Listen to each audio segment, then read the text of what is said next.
Look, I am very disappointed in what passed in the United States Congress on the financial reforms because it didn't solve the problem. Everybody knows that the housing market triggered the financial collapse in October of 2008. And Barack Obama has said as much, as have all the economists who've looked at it. And yet this legislation does nothing to try to help on that issue. These two organizations, Fannie Mae and Freddie Mac, that backed up the mortgages and that gave banks the ability to sell these subprime mortgages, they weren't touched in this legislation. Why? Because the Democrats in charge of the committees are very close to Fannie Mae and Freddie Mac.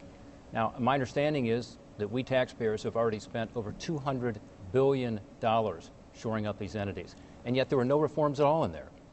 Second, I think the legislation didn't go far enough in certain regards with regard to how it dealt with Wall Street. It's interesting.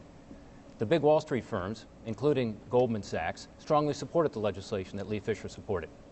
The community banks in Ohio did not support the legislation. Why? Because they're very concerned about the new mandates, the new regulations, making it harder, not easier, to get credit. And that's what I'm finding as I travel over the state of Ohio. Companies are having a hard time getting credit. And banks, particularly community banks, are feeling more and more pressure from the regulations and the mandates.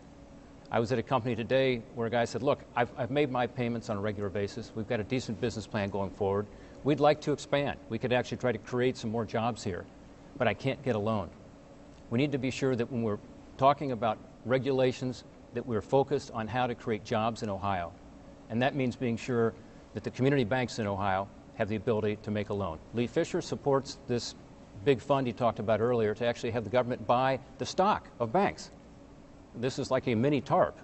Even the new consumer advocate for President Obama says that's a bad idea.